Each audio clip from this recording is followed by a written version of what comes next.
নমস্কার বন্ধুরা, Swapna kitchen family ব্লগে তোমাদের সবাইকে স্বাগত জানাই। বন্ধুরা, তোমরা কেমন আছো? আশা করি তোমরা ভালো আছো। আমিও খুব ভালো আছি। একটু বেলা থেকে ব্লগটা শুরু করছি। আর দেখো, ঘর দুয়ার পরিষ্কার করছি। সকালে সমস্ত কাজকর্ম, চান সব কিছুই হয়ে গেছে। তো একটু টাইম পেয়েছি, তাই ভাবলাম যে রান্না চাপাবার আগে ঘর দুয়ারটা একটু পরিষ্কার করে নিই। আর এত ঝুল হয়েছে না, রাস্তার ধারে বাড়ি তো প্রত্যেক সপ্তাহে পরিষ্কার করি, তাতেও কিন্তু এই অবস্থা ঘর দুয়ারে। তো একটু ঝুল হলেই আমি পরিষ্কার করে ফেলি। তো এখন ওই কারণেই পরিষ্কার করতে বসে। এই যে দেখো, ঘরের কোনায় কোনায় মানে প্রতি সপ্তাহতেই এরকম পরিমাণে ঝুল জমে যায়। তো আজকে অন্যদিন বিকেলে পরিষ্কার করি, তো আজকে সকালে কাজকর্মগুলো কমপ্লিট হয়ে গেছে। তো আর এই ঝাড়ুটা দিয়ে ঝাড়লে না গায়ে হাতে নোংরাটা ঠিক পড়ে না, তাই চান করার পরেই আমি ঝুলগুলো ঝাড়ছি। আর রান্নার সমস্ত কিছু রেডি করে ফেলেছি। এবার আমি রান্না চাপাবো। তো বন্ধুরা, রান্না চাপিয়ে দিয়েছি।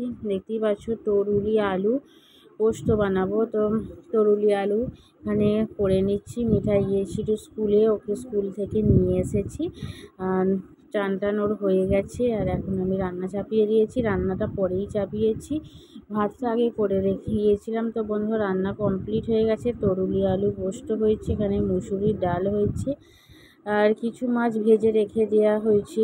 এই মাছগুলো আজকে আর খাওয়া হবে না। আর এখানে মাছের ঝাল করেছি সর্ষে বাটা দিয়ে, তার সাথে হয়েছে শামুকের ঝাল। তো শামুকের ঝালটার ভিডিও করতে পারিনি। তো আর রাত্রিরে আবার ব্লগটা শুরু করলাম। তো এখন ময়দা মেখে নিয়ে অনেকক্ষণ আগেই রেখে দিয়েছিলাম। তো মিঠাইকে এখান থেকে তুললাম, তারপরে সন্ধে দিয়েছি, ওকে খাইয়েছি। তারপরে আবার এই ময়দাটাকে আমি মেখে এখন রেখে দিয়েছিলাম, যে সেটাকে দিয়ে এখন লুচি ভেজে নিচ্ছি। তো বেশ অনেক দিনই লুচি খাওয়া হয়নি।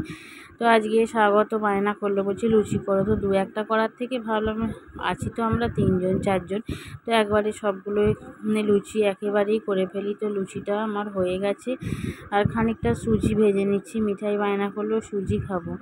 সুজি খেলে ওর শরীর খারাপ হয়, কিন্তু তাও বায়না করলো বলে সুজিটা করেছি। ওকে খাওয়ার শেষে অল্প পরিমাণে দেবো, কারণ ও খাওয়ার প্রথমে দিলে কী হবে, ও অনেকটা পরিমাণে খেয়ে ফেলবে। খাওয়ার পরে দেবো, তাহলে একটু কম খাবে।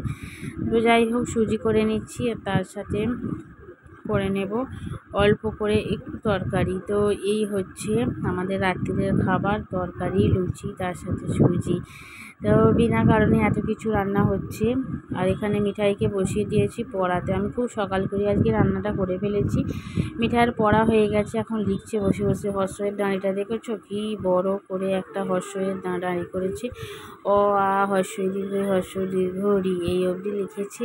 এখনও বাকি লেখা বাকি আছে। এটা কিভাবে লিখবে সেটাই ও এখন প্র্যাকটিস করে নিচ্ছে, তারপর লিখবে। তো বন্ধুরা দেখো, আমাদের খাওয়া দাওয়া সকলের কমপ্লিট হয়ে গেছে। মিঠাই, স্বাগত সবাই ঘুমিয়ে পড়েছে। আর আমি এখন বসে গেছি সবুজ চুড়ি পরতে। তো এই শ্রাবণ মাসে সবাই সবুজ রঙের চুড়ি পরছে। তো জানি না এর কারণ কি, অনেকে জানে আবার অনেকে জানে না, আমি তো জানি না।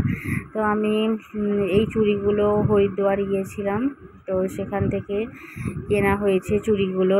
তো ওখান থেকে অনেক কালারের আমি কাঁচের চুড়ি কিনে এনেছি, সেটা তোমাদের ভিডিও করে দেখিয়েছিলাম যে বৃন্দাবন হরিদ্বারে। ব্লগটা এখানেই